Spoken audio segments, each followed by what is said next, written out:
males ya yang utamanya bisa kita kalahkan ya. Alhamdulillah, mudah-mudahan semua yang kita perjuangkan dan kita korbankan menjadi amal soleh di sisi Allah Subhanahu Wa Taala ya. Amin Allahumma amin. Para ikhwan akhwat sekalian, kita akan melanjutkan kajian kitab Riyadhus Shalihin. Judulnya panjang ya, saya baca judulnya, Babu Amri Wulatil Umur, bab perintah Wulatil Umur ya, pada orang-orang yang memiliki urusan, maksudnya para pemimpin ya. Birifki, untuk bersikap lemah lembut. Nah, sudah kita bahas bab tentang anah rifki ya, tentang santun, tenang, lemah lembut ya. Babul khilmi wal anati war rifki. Nah ini sekarang juga khusus kalau ini ya, lemah lembut pemimpin kepada bawahan. Biro'ayahum, terhadap rakyat mereka ya, artinya umat. Jadi rakyat yang kita kenal hari ini itu ternyata bahasa Arab ya, rakyat. Wa nasihatihim, dan menasihati mereka. Jadi termasuk salah satu tugas ulul amri selain bersikap lemah lembut ya, karena kalau kasar umat bakal lari menjauh ya. Kemudian memberi nasihat, bukan apa nyala-nyalain, Pak, nasihat, bukan nyala-nyalain, bukan mengintimidasi, mempresit ya, tidak. Wasyafaqati alaihim, dan berkasih sayang ya. Jadi kasih sayang itu berarti benar-benar memang memimpin itu harus memimpin dengan cinta ya, memimpin dengan cinta. Itulah Rasulullah SAW dan para khulafaur al-mahdiyyin, memimpin dengan cinta, karenanya mereka dicintai juga oleh umatnya. Wa nahyi an ghasyihim, dan larangan untuk menipu ya, memanipulasi, korup. Kalau korup itu berarti ya menipu rakyat, karena yang dikorup itu uang rakyat ya Pak, korup.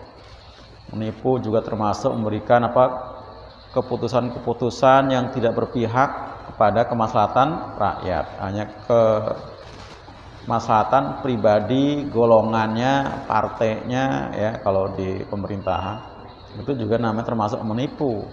Mestinya keputusan itu harus untuk kemaslahatan rakyat secara umum ya.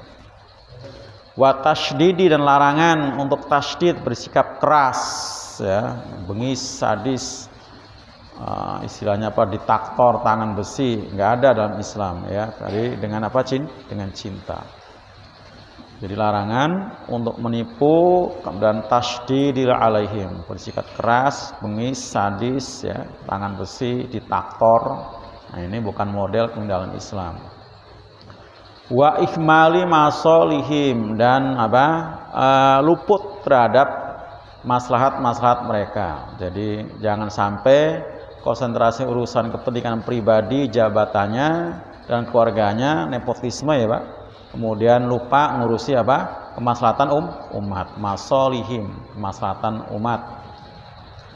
Wal ghaflati, dan larangan untuk lupa ya, lupa anhum, pada mereka, wa an hawaijihim, lupa dari mengurusi hajat-hajat umatnya, karena umat itu banyak memiliki hajat, macam-macam kebutuhannya. Itu harus diperhatikan ya, karena kalau sampai melupakan ya kewajiban sehingga umat terzolimi, berat pertanggungjawabannya, karena akan dituntut nanti di akhirat ya, seperti itu, akan dituntut. Nah inilah para bapak sekalian, materi yang akan kita kaji ya, tentang masalah tanggung jawab pemimpin. Dan kalaupun sudah seperti ini misalnya Pak ya, ikhwan akhwat sekalian, pemimpin sudah seperti yang diharapkan oleh judul ini gitu ya, lembut, sudah memberikan nasihat selalu, kasih sayang juga nggak kurang-kurang, sudah benar-benar meninggalkan dan tidak melakukan penipuan, nggak keras, nggak lupa, itu pun yang namanya pemimpin Pak ya, masih tetap ya bakal disalahkan. Itu pemimpin itu seperti itu, Dijangankan salahnya, benernya pun masih suka disalah-salahin. Gitu ya. Contohnya siapa? Umar ya. Umar itu kan masya Allah ada ujuk-ujuk datang ya, pamannya si Hur itu kan dari kampung, ketemu, ya Ibnu Khattab, kamu tidak menyantuni kami, kamu nggak adil, gitu kan. Sampai Umar marah gitu kan. Kurang apa Umar ya? Maka seperti itulah pemimpin ya. Jangankan salahnya, benernya pun masih disalah-salahin dan tidak tidak emosional, tetap ditanggapi, disantuni ya, seperti itu dengan baik. Baik para ikhwan sekalian, kita akan lanjutkan ya. Ini ayatnya kalau di atas kemarin ayatnya mirip tapi beda ya. Sekarang surat Asy-Syu'ara 215. Kita baca Pak Asy-Syu'ara-nya 215, kemudian ya tadi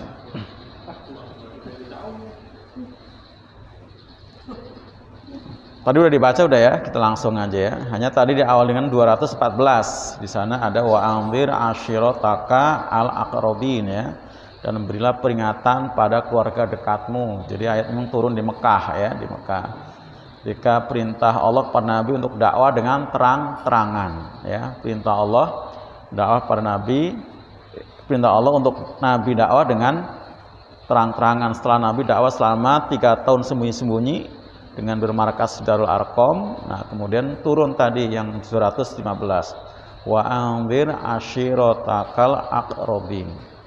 Dan berilah peringatan pada keluarga dekatmu. Nah, akhirnya Nabi langsung melakukan tablik akbar ya, mengumpulkan seluruh keluarga besarnya dari orang-orang Quraisy di beberapa kabilah.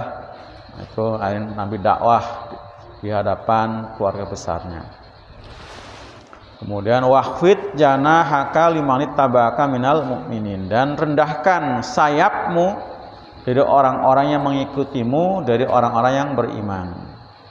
Dan rendahkan sayapmu, pengertiannya di sini supaya santun kepada orang mengikuti Nabi. Betapapun yang mengikuti itu waktu itu Pak ya, di Mekah masih kalangan orang-orang yang mantan budak ya, dari kalangan budak ya. Ada Abdullah bin Mas'ud, ada siapa, Amr bin Yasir, ada istrinya, semua budak. Bilal bin Rabah, Khabbab al-Arts ya, itu. Dan sedikit dari orang-orang yang terhormat. Itu. Nah, itu kepada orang-orang mengikuti Nabi harus bersikap santun. Jangan sebaliknya, walaupun mungkin orang-orang yang tidak mengikuti Nabi itu di kalangan bangsawan. Jadi prioritasnya santun itu kepada umat gitu ya. Walaupun tetap Nabi kepada musuh pun Nabi baik ya. Jadi memang Nabi itu luar biasa ya, kepada siapapun. Nabi selalu tampil baik, hebat ya, depan siapapun. Depan keluarga itu depan istri, anak-anak, tetangga ya. Termasuk tadi ya, terhadap musuhnya Nabi tetap baik. Kemudian Quran surat An-Nahl ya, yang kita baca bersama An-Nahlnya Pak. Ayo. A'udzu billahi minasyaitonir rajim. Bismillahirrahmanirrahim. Innallaha ya'muru bil adli wal ihsani wa ita'i dzil qurba wa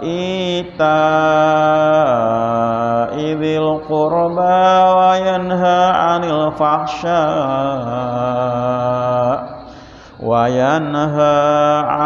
fahsya'i wal munkari wal bagyi ya'idukum la'allakum tadhakkarun.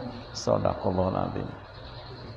Innallaha, sesungguhnya Allah, ya'muru bil adli. Ini ayat sering dibaca ya Pak? Kapan biasanya? Khotib ya, khotib biasanya. Khotib waktu di khutbah kedua, khutbah Jumat yang kedua. Innallaha, sesungguhnya Allah, ini materi khutbah sebenarnya Pak, materi khutbah itu. Materi khutbah yang kedua tuh ini gitu ya, materi ini. Cuman karena banyak yang nggak tahu artinya, akhirnya masih ada penjelasan. Innallaha, sesungguhnya Allah, ya'muru, dia memerintahkan bil adli, untuk berbuat adil, ya, adil. Jadi adil ini termasuk prinsip, ya, dalam Islam, ya. Yang adil ini termasuk mendekati pada ketakwaan, ya, ketakwaan. Wal ihsani, dan ihsan, berbuat apa, baik, berbuat baik. Perintah berbuat adil, berbuat baik. Yang ketiga, wa itai, dan mendatangkan, maksudnya memberi, ya Pak, memberi dzil qurba, kepada kerabat dekat. Jadi dalam masalah berbagi, kerabat dekat itu ada skala prioritas, ya, dibanding yang bukan kerabat dekat, gitu ya. Ini prioritas. Termasuk disebut juga ini dalam Quran surat Al-Baqarah 177, prioritas untuk kerabat dekat. Ini masalah apa? Derma, berbagi, ya Pak, bukan kaitannya dengan masalah kewajiban memberi. Kewajiban memberi mah keluarga, ya, anak, istri, itu orang tua. Wayanha, dan sebaliknya, ada perintah adalah larangan, ya. Jadi kalau ada perintah ya'muru, sekarang yang larangan, ini termasuk sudah disebut dengan apa? Ya, fardu, ya Pak. Jadi bila ada perintah, larangan sebaliknya itu udah fardu. Wayanha, dan melarang anil fahsyai, untuk berbuat keji, ya, keji. Macam-macam perbuatan keji itu, ya, termasuk minum-minuman keras, judi, berzina, ya. Wal mungkar, dan mungkar, termasuk membunuh dan sebagainya. Bohong, mungkar termasuk apa? Musyrik, melakukan praktek apa? Sihir, perdukunan, ya, itu termasuk mungkar. Wal bagyi, jadi ini perbuatan jahat terinci di sini, ada fahsya sendiri, mungkar sendiri, ada bagyi. Ya, bagi itu maknanya banyak, Pak, macam-macam. Bagi bisa bermakna apa? Melampaui batas. Bagi juga bermakna apa? Mencari, bermakna apa lagi? Permusuhan, ya, bermakna apa lagi? Bagiah itu artinya pelacur, ya, juga maknanya bagiah juga. Jadi banyak maknanya. Jadi wal bagi itu juga bermakna kebencian, ini yang kemudian ditafsirkan jadi apa? Permusuhan. Jadi dilarang untuk melakukan kebencian, ya, dengki termasuk, Pak. Itu. Seperti dalam surah Al-Baqarah. Kenapa orang ahli kitab enggak iman dengan Nabi Muhammad? Karena bagian. Nah, bagian benar, karena dengki mananya kan? Bagian itu. Bagian. Jadi banyak mananya. Jadi dengki, iri, ya. Ya'idukum, dia Allah menasihati kamu, la'alakum, agar kalian tadakkarun, apa? Mengambil pelajaran atau peringatan. Ini banyak perintah dan sekian banyak larangan, berarti memang perlu betul diperhatikan, ya. Pertama, perkara adil. Nah, ini adil termasuk tadi, ya, yang harus dilakukan oleh seorang pemimpin, apalagi imam, ya, imam. Karena bila adil, maka dipastikan mendapatkan fadilah, ya. Imam adil itu fadilahnya apa, Pak? Mendapatkan naungan, ya. Dapat naungan, tempat yang teduh nanti di mahsyar, ketika apa? Matahari dekatkan 1 mil, panas luar biasa pastinya. Saking panasnya mereka berkeringat, ya, berpeluh, bahkan sampai ada yang menyebutkan mengeluarkan nanah, darah dari kuping dan sebagainya. Nah, semua itu akan menjadi siksaan, ya, walaupun belum sampai klimaks neraka, ya. Tapi buat orang-orang tertentu tidak akan mendapatkan siksaan di situ. 7 golongan, salah satunya adalah imamun adilun, imam yang adil. Nah, insya Allah imam kita adil, ya. Nah, kemudian bukan imam doang, semua yang mewakili, yang membantu imam, termasuk disebut umaro tadi kan, judulnya kan tadi kan ulatil umur.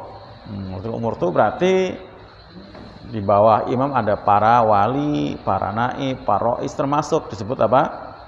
Umaro, disebut umaro. bentuk jamak pada amir ya, jamaknya umaro. Nah, itu termasuk diperintahkan untuk adil ya. Adil baik dalam masalah penegakan hukum, mau sifatnya apa, hudud atau pidana maupun yang lain ya, karena nggak mesti bisa ada pidana perdata sama ya, di kita juga ada. Nah ini perintah Allah ya, perintah Allah untuk beradil. Wal ihsan berarti berbuat baik ya, berbuat baik artinya bersikap baik. Nah, baik itu banyak ya, ketika di Quran ada istilah ihsan, ada apalagi Pak? Ma'rufan, ada khairon, ada apa lagi? Thayyiban gitu ya. Nah, ini ketika menggunakan kata ihsanan ya, ihsanin ini berarti baik harus melampaui terhadap diri sendiri. Nah, itu seperti ihsanan juga dilakukan oleh anak pada orang tua. Jadi begitu, makanya amir itu ya sering saya bilang kalau musim lapar duluan, kalau musim kenyang belakangan. Nah itu makanya. Contohnya udah jelas ya, Nabi ya seperti itu. Jadi lebih mengutamakan apa? Umat, lebih mengutamakan umat. Gitu. Jadi bukan mengutamakan dirinya ya, keluarganya ya, tidak. Jadi nggak ada istilah nepotisme, apalagi membangun dinasti ya, nggak ada. Nah, kalau mengutamakan diri sendiri, kemudian bangun dinasti, ya itulah jatuh nepotisme itu. Itu berarti, itu yang tidak apa? Tidak ihsanan namanya ya itu. Nah, itu pemimpin. Itu apa Bang Ade? Ing ngarsa ngasung tulodo, ing madya angun karso tuturi handayani. Di depan dia memberikan keteladanan, di tengah dia apa? Turut membangun, di belakang mengayomi. Bukan apa? Mas Jaryanto sebaliknya. Di depan ngun korupsi, ngematjo bangun dinasti, tuturi mbahayani. Nah, itu pemimpin di sono ya kan, di sono seperti itu. Di negeri apa Pak? Konoha itu. Ing ngarsa sung korupsi, ing madya membangun dinasti, tuturi mbahayani. Ini itu tidak islami gitu kan, tidak islami. Nah, Islam enggak seperti itu. Jadi tadi apa? Bil adli wal ihsan. Wa ita'idzil qurba juga perintah Allah ya. Memberikan pada dzil qurba. Ini prioritas ya. Prioritas dalam masalah derma. Kalau kewajiban beda lagi, itu ya istri, anak, orang tua itu beda ya Pak. Tapi ini masalah berderma. Kemudian tadi Allah juga melarang dari perbuatan yang keji, yang mungkar, dan berbuat menyimpang. Al-baghi itu menyimpang, termasuk dengki, maknanya tadi permusuhan, dan banyak ya, dan ini juga bisa berarti kata seperti kita sambung ibtigo dari sini juga Pak, ibtigo yang artinya mengharap atau siugyanya ya, yang bagi. Nah sama itu, seakar juga itu. Wal bagi ya tadi ya, diartikan apa? Permusuhan atau dengki.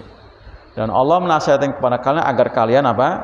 Mengambil pelajaran. Ini penting ya buat kita. Nah, jadi enggak secara khusus kepada disebut tadi apa? Waliyatul amri atau ulil amri Pak. Nah, karena sejatinya semua kita juga pemimpin. Nah, ini penting diperhatikan untuk semua. Makanya tadi la'alakum tadzakarun berarti semua kita. Ya, semua kita itu ya, semua kita. Maka hadisnya di bawahnya itu menyebutkan tentang kepemimpinan yang pada akhirnya semua kita adalah pemimpin. Coba kita ya bacanya hadisnya di hadis ini Pak, mungkin untuk yang sekian kalinya yang kita ketemu ya di sini ya. An Ibnu Umar, dari Ibnu Umar, semoga Allah meridhoinya keduanya, baik Umar maupun Ibnu Umar, maksudnya Abdullah bin Umar, kedua-duanya sahabat Nabi. Qala berkata, sami'tu Rasulullah, aku telah mendengar Rasulullah SAW yaqulu, beliau bersabda, kullukum ra'in ya, kullukum ra'in. semua kalian itu ra'in, karena ada kul jadi ra'in. Kalau nggak ada ra'un ya ra'un. Ra'a yar'i riayah tadi ya, ra'in itu penggembala ya, ra'a yar'a itu penggembala.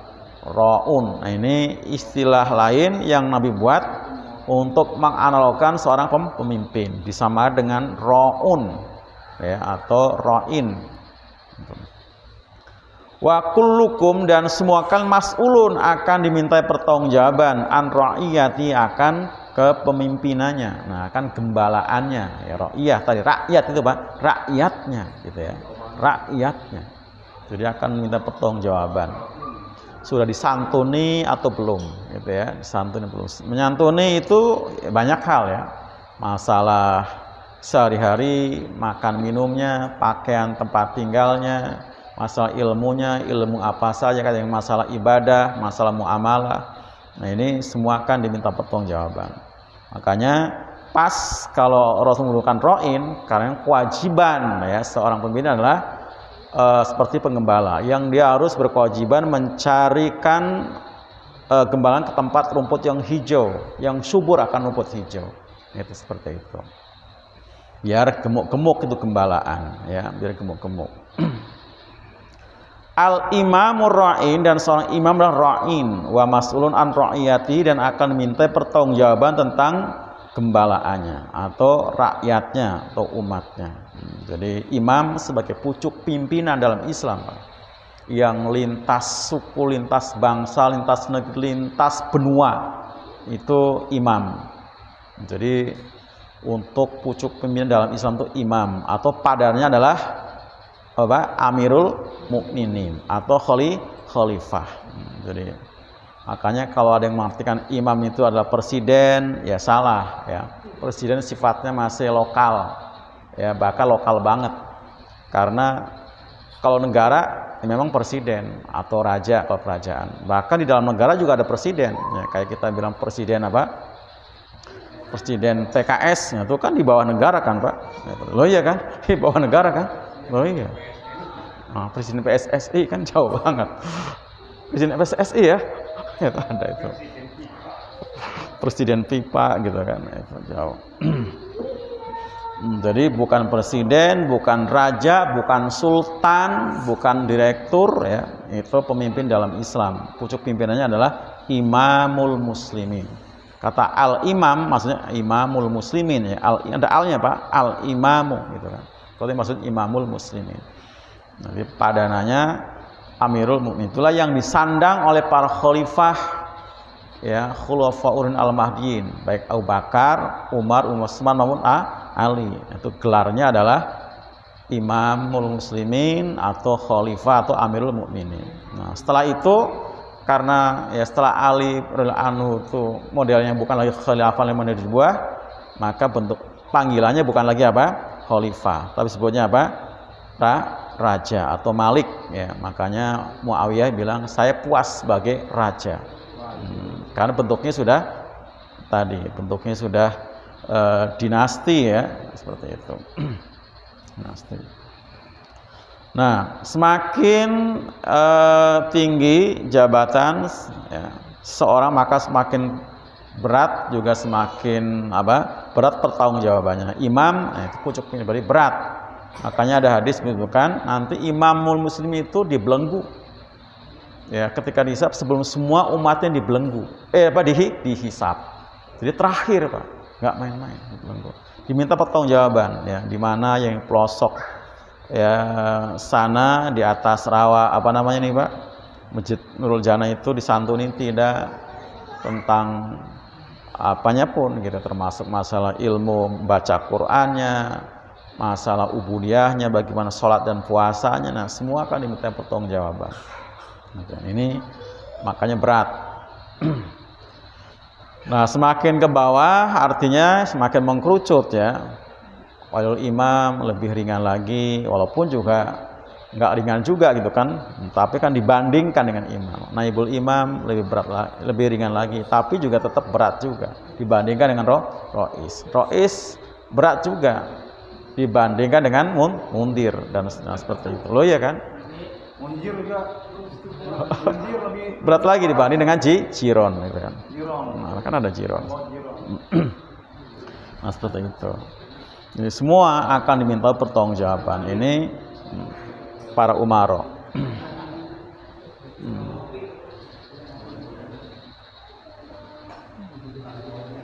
Nah, para ikhwan sekalian, nah dengan hadis ini berarti kan hadis setiap kita sudah apa? Karena sudah tahu bocorannya, berarti ya tadi siapapun kita, ya, walaupun dikasih amal sebagai amir yang paling rendah sekalipun, nggak boleh main-main. Makanya Nabi nggak akan memberikan jabatan keamiran kepada orang yang meminta. Karena kalau dia meminta, apalagi ambisi atau ambisius, itu Allah berlepas diri. Tapi kalau tidak meminta, akan Allah bantu. Ya, akan Allah bantu. Nah, kemudian warajulur ra'in. Nah, seseorang ya suami itu ra'in fi ahlihi, di rumahnya. Wa mas'ulun an ra'iyati, dan ya di keluarganya, maaf. Dan akan diminta pertanggungjawaban tentang gembalaannya. Jadi kita sebagai kepala rumah tangga ya, suami yang membawai anak, istri anak-anak, itu juga ra'in. Jadi semakin banyak yang kita bawai ya. Kalau istri satu banyak apa? Gak banyak ya. Itu aja istilahnya Pak berat ya, apalagi sampai 2 atau 3 seperti itu. Satu aja kata Allah pastikan nggak bisa berbuat adil, nggak bisa berbuat adil. Nah, apalagi sampai 2 ya, 3 seperti itu kan. Maka kata Allah tuh satu lebih baik. Nah, karena satu pun, kalau satu saja kalau kita bisa berbuat adil, itu sudah cukup untuk menjadi sarana kita untuk mendapatkan ridhonya Allah. Seperti itu. Yang penting adil ya, itu adil. Karena kadang-kadang nih, maaf, para suami itu masih bisa belum adil, walaupun dengan istri yang satu, Pak, ngasih uang belanja ke istri pagi itu 100.000. Dia berangkat kerja, di jalan makan, minum, jajan, yang rokok masih habis 50.000 bahkan lebih. Nanti pulang dia ikut makan bareng. Gimana tuh Pak? Oh iya kan? Istri kasih uang 100.000 ya, untuk belanja ngasih makan anak-anaknya yang 2, 3, 4, ada yang lebih gitu kan. Sehari tadi kan, begitu pulang waktu kerja dia jajan makan di luar dengan macam-macamnya di atas 50, bahkan mungkin habis 100.000. Pulang masih ikut makan gitu kan. Gimana? Masih nagih kopi lagi kan gitu. Nah ini kan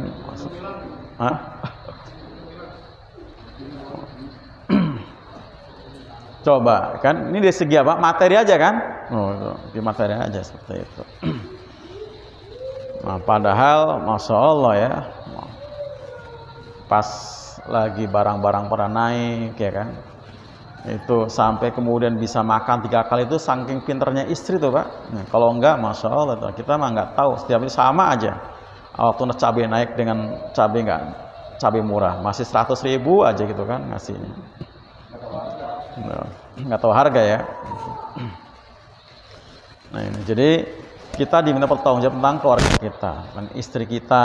Nah makanya dengan jelas ya Allah berfirman, ku anfusakum wa ahlikum naro, jagalah dirimu dan keluargamu dari api neraka. Jadi masuk surga itu nggak boleh sendirian, jangan sendirian, ajak keluarga. Ku anfusakum wa ahlikum naro. Ya kan suruhnya ngajak tadi kan. Udah diajak belum?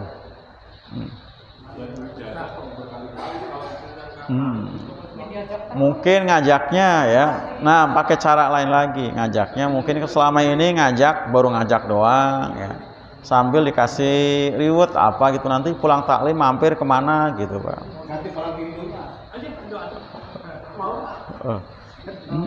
Mungkin nanti pulang taklim kita mampir ya kemana gitu ya. Apalagi kalau taklim niabah ya kan, siang hari pulangnya ajak mampir ke mall, mau banget tuh Pak. Ya terserah mampir ya kan. Jadi disuruhnya ngajak tadi ya, ajak seperti itu.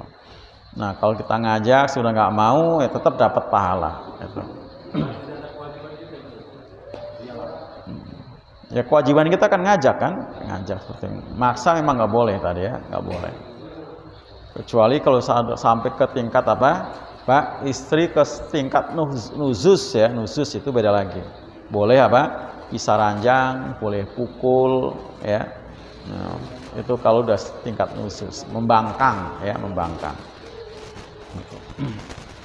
Jadi kalau urusannya taklim, urusnya sholat, termasuk sholat tuh, ya, mundir, harus sabar ngajaknya. Ya. Kata Allah apa? Wa'mur ahlaka bis sholah wastabir 'alaiha. Perintahkan keluargamu sholat dan sabar. Sabar, nyuruh sholat juga sabar, ngajak sholat juga sabar. Jadi sabar.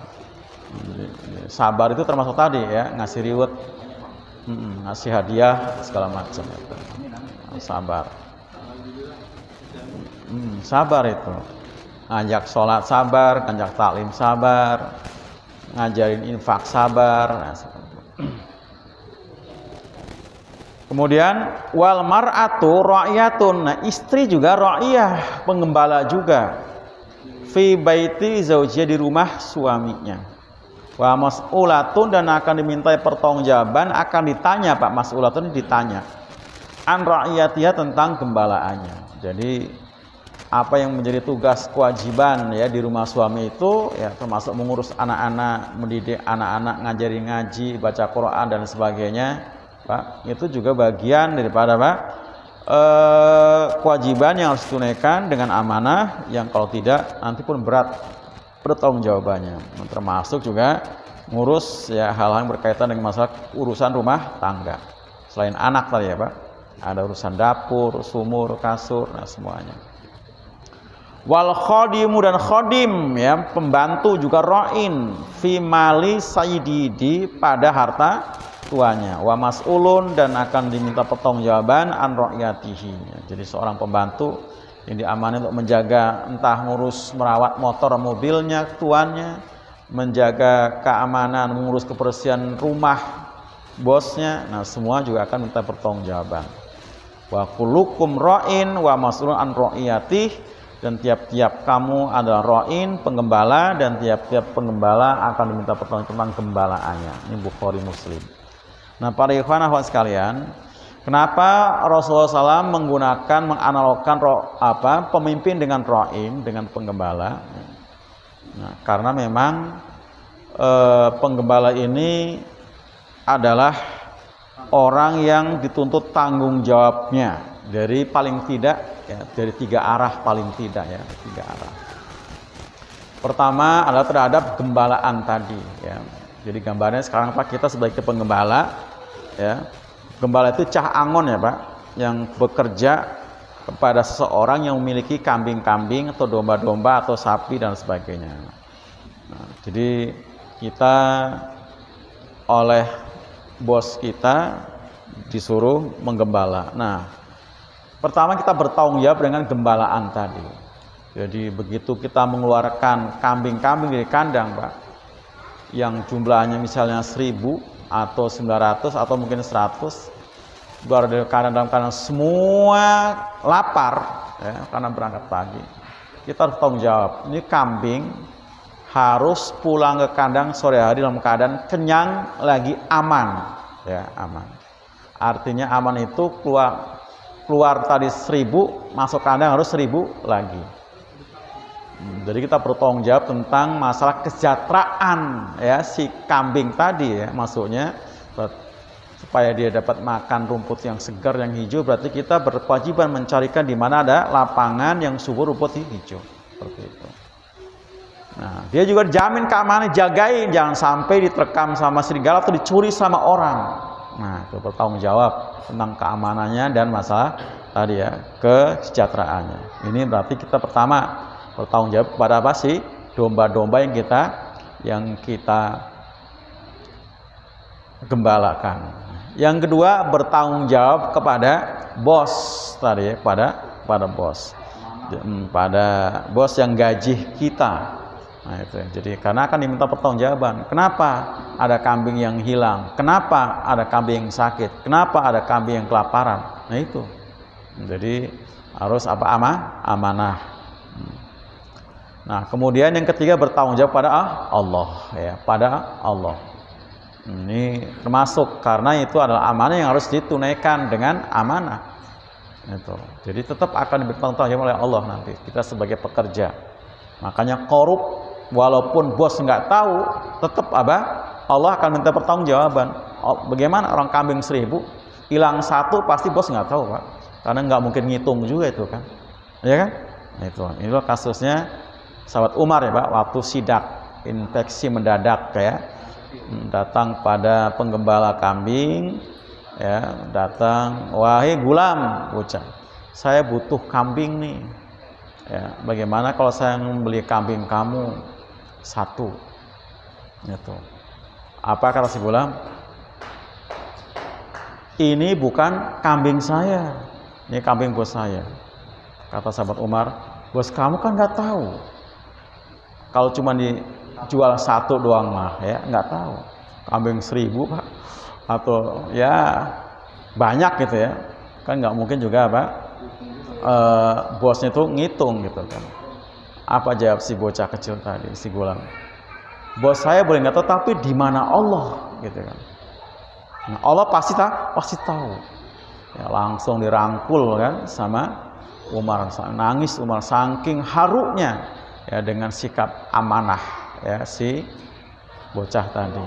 Itulah makanya kata Nabi, semua nabi-nabi itu ra'in, semua para nabi penggembala. Dari Nabi Adam sampai sahabat Nabi, termasuk engkau ya Rasulullah? Iya, saya juga ra'in. Ya, saya penggembala kambing punya orang apa? Orang kota Mekah untuk mendapatkan upah beberapa kirot gitu. Saya juga menggembalakan domba-domba orang Mekah ya untuk mendapatkan upah berapa kirot. Jadi semua nabi itu penggembala. Kenapa? Memang dengan kita menjadi penggembala dilatih untuk menjadi orang yang bertanggung jawab, orang yang amanah. Nah, kalau kita bertanggung jawab, amanah, mudah kita mempertanggungjawabkan di hadapan Allah Subhanahu Wa Taala. Gitu ya. Tapi kalau nggak bertanggung jawab, jangankan di hadapan Allah Pak, di depan orang yang kita tanggung saja susah. Contohnya, kita sebagai kepala rumah tangga nggak bertanggung jawab penuh dengan nasib kesejahteraan anak dan anak-anak istri kita. Biaya pendidikan sampai nunggak makan sampai nggak cukup, kekurangan gizi, nutrisi, ya. Sebagai pemimpin banyak mementingkan apa diri sendiri, ngerokok majalan terus, ya. Tapi jajan anak, nah gitu kan, nggak, nah itu kan pasti diomelin tuh sama si bini kan. Rokok aja lo beli, tapi buat jajan anak aja susah, gitu kan? Seperti itu. Loh iya kan? Itu bertanggung jawab depan orang yang kita gembala. Di depan Allah lebih berat lagi kan? Ngomong apa coba depan istri tadi? Gitu kan? Ngomong apa? Kalau istri ngomelin kayak gitu, ngomong apa coba? Ya kan? Udah berat kan? Nah seperti itu. Nah apalagi, nah, rokok aja kebeli, gitu kan? Jajan anak aja susah. Gitu. Rokok berapa? 35.000. Jajan anak yang goceng aja gitu kan. Anak minta es 5.000 perak aja nggak dikasih. Nah itu berat itu. Seperti itu. Jadi kalau kita sudah bisa bertanggung jawab amanah ya terhadap yang kita tanggung tadi, insya Allah nanti dari Allah mudah. Tapi kalau dengan orang-orang kita tanggung saja kita nggak bisa bertanggung jawab, kita dituntut di dunia Pak, di akhirat lebih susah lagi depan Allah seperti itu. Makanya kata Nabi, jabatan kepemimpinan itu menjadi kebanggaan di dunia, akan menjadi penyesalan di akhirat. Nah itu ya. Sampai sini ditanyakan. Seorang kepala negara berhutang kepada yang dunia luar tuh ya. Apakah rakyat juga menanggung hutang juga Ustaz? Ya iya, semua akan diminta pertanggungjawaban. Semua akan diminta pertanggungjawaban, termasuk hutang tadi kan. Walaupun mengatasnamakan apa? negara gitu ya, kan pertanggungjawaban, walaupun mungkin pertanggungjawabannya apa istilahnya, bukan membayar dari kantong dia kan, dia berani ngutang itu tadinya apa yang diandalkan untuk membayar dan sebagainya, kan pasti dalam perhitungan dia kan, seperti itu. Jadi tetap diminta pertanggungjawaban, walaupun tidak secara pribadi dia yang harus di dunia harus dia yang bayar kan, nggak seperti itu kan, ya kan atas nama negara, berarti kan yang ngutang, nah ya seperti itu, tapi tetap kan diminta pertanggungjawaban itu. Apalagi ya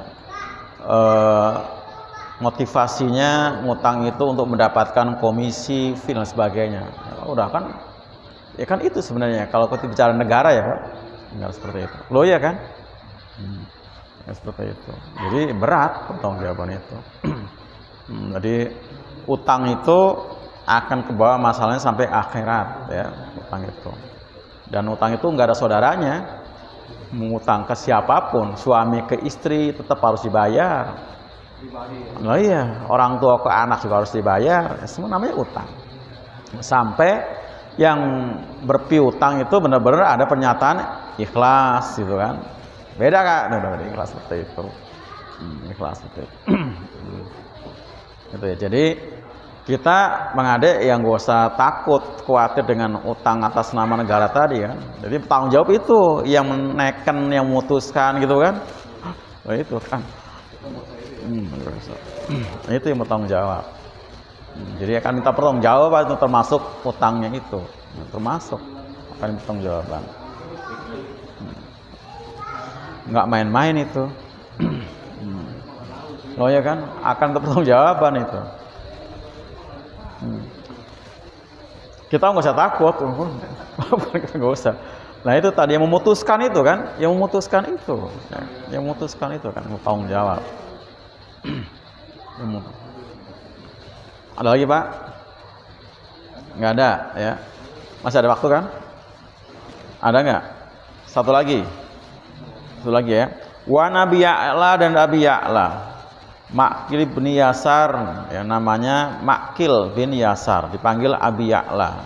Namanya aslinya Makil bin Yasar.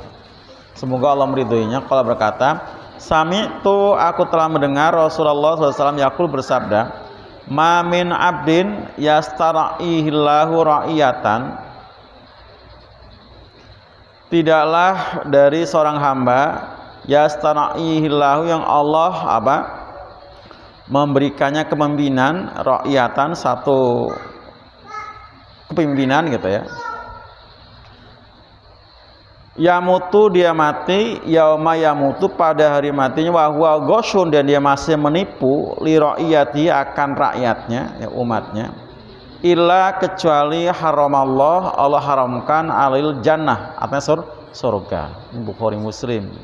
Di seorang pemimpin yang telah Allah beri kepercayaan untuk menjadi seorang ra'in tadi, nah dia mati dalam keadaan ghosyun ya, menipu rakyat, mengelabui rakyat ya, mengelabui rakyat. Nah ini diharamkan apa? Masuk surga. Nah sekarang bagaimana nggak menipu Pak? Jadi pemimpinnya saja hasil nipu kan, kalau di luar maksudnya ya, lu ya kan, jadi hasil nipu kan. Nipu, merekayasa data, merubah-rubah apa angka, maksudnya suara ya Pak. Nah itu seperti itu. Suara apa sih? Ya, suara itu kan, nah, kalau dipilihan kan itu. Nah itu kan yang mestinya kalah jadi menang, nah, itu kan hasil nipu ya kan, hasil nipu gitu. Nah jadi kalau menjadi pemimpin yang hasil nipu Pak, kalau di situ daerah udah gajinya, tunjangannya udah haram loh ya kan. Kalau dia menjabat memimpin hasil nipu, hasil curang ya, hasil curang kan, nipu kan ghosyun tuh, hasil nipu curang, itu artinya berarti kan gajinya tuh ya haram sudah kan loh ya kan, kan hasil nipu, dia haram sudah. Itu sudah haram. Jadi, nah sampai dia mati masih ghosyun juga, masih senang menipu. Gitu. Masya Allah, nah itu diharamkan masuk surga. Nah, kecuali yang bertobat. Tobatnya berat juga itu, Pak. Loh, kalau dia korup kan harus kembaliin itu. Loh ya kan? Nah, kau harus kembaliin. Dan mana ada juga gitu ya, orang korup dikembaliin. Yang ada juga begitu korup, ya, dia berusaha membela diri dengan uang yang banyak, panggil sekian banyak pengacara, bagaimana supaya tidak terbukti. Nah itu kan, seperti itu. Bagaimana supaya tidak terbukti gitu kan? Itu, naudzubillah min dzalik itu.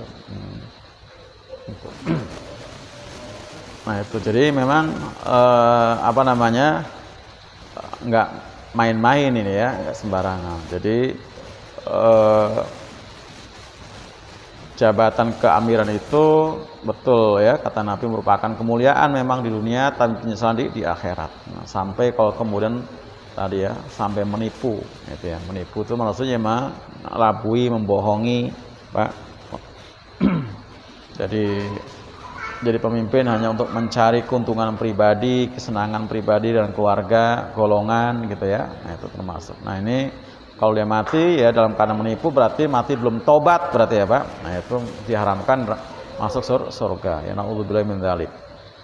Wa fi riwayatin, dalam riwayat lain, falam yahudha binuskhihi lam yajid raihatal jannah ya. Jadi lam yahudha binuskhihi. Jadi tidak didapati tulisan dalam naskahnya itu ya, disebutkan lam yajid, dia tidak mendapatkan baunya tidak dapat mendapatkan baunya surga dalam itu. Jadi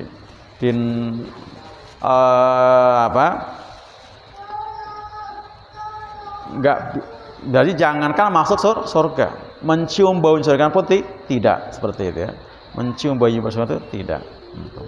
Wa fi riwayatil muslimin, dalam riwayat Muslim, ma min amirin yali umural muslimin summa la yajhadu lam yansahu lahum ila lam yadkhul ma'ahum al jannah. Tidak dari seorang amir ya, yali umurul muslimin, yang diserahin untuk urusan muslimin, kemudian la yajhadu, dia enggak sungguh-sungguh ya dalam menjalankan keamirannya ya, lahum bagi mereka, wa yansahu lahum ila lam yadkhul ma'ahum jannah. Jadi seorang amir yang diserahin jabatan keamiran, dia tidak sungguh-sungguh ya untuk menjalankan keamirannya ya, maka tidak ada bagi mereka kecuali tidak akan masuk bersama mereka ke surga. Termasuk orang-orang yang tidak memberikan nasihat ya kepada amir, yang memang amir tadi melakukan kecurangan ya. Berarti bagi siapa, Pak? Bagi para bitonahnya ya. Bitonah yang tahu ya, kalau di sono kan namanya apa, Pak? Menteri gitu ya, apa segala macam. Lihat pimpinannya culas, korup, malah melindungi gitu kan. Nah, mestinya kan nasihati, tapi dia tadi tidak menasihati. Maka dia bersama mereka nanti bareng-bareng tidak masuk surga. Rombongan berarti ya, rombongan. Jadi masuk neraka berarti ya, naudzubillah min dzalik itu. Makanya pentingnya mencari bitonah itu ya, orang-orang yang tadi kalau lupa amirnya dia mengingatkan.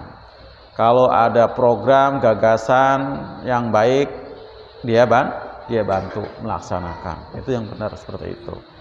Karena biar bagaimana amir, pemimpin itu nggak bisa berjalan sendiri ya, tanpa dibantu para bitonahnya ya, para pembantunya, seperti itu. Nah, kita umat lebih penting lagi, Pak. Ya gitu ya. Betapapun amirnya baik seperti apa, kalau modelnya, nah, itulah yang pernah terjadi zaman apa? Ali ya kan, zaman Ali. Kan Ali pernah dikritisi kan? Dikritisi itu. Dulu kami gitu ya, di zaman Nabi nggak seperti ini gitu ya.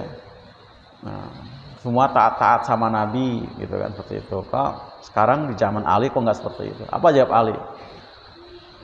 umatnya Nabi itu seperti kami-kami ini, model Ali, tapi umat saya model kamu-kamu itu. Model kamu-kamu itu. Yang pada apa? Bandel ya kan? Bandel, model kamu-kamu itu. Seperti itu kan. Jadi pada zaman Nabi umatnya model-model kami ini, model-model Ali sebenarnya taat. Umat saya sekarang model-model kamu itu. Seperti itu. Itulah.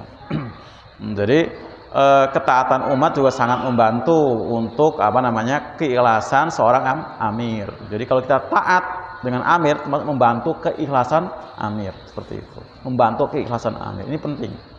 Jadi kalau umat itu taat pada amir, membantu keikhlasan amir. Tapi kalau umat nggak taat, tadi mengganggu, menguji keikhlasan amir. Gitu. Paham Pak Ivan? Paham ya? Itu. Mudah-mudahan ya tadi closingnya berkesan gitu ya. Semoga karena kita ini memang sebuah umat ya. Mudah-mudahan bermanfaat. Kita kaji. Mohon maaf. Assalamualaikum warahmatullahi wabarakatuh.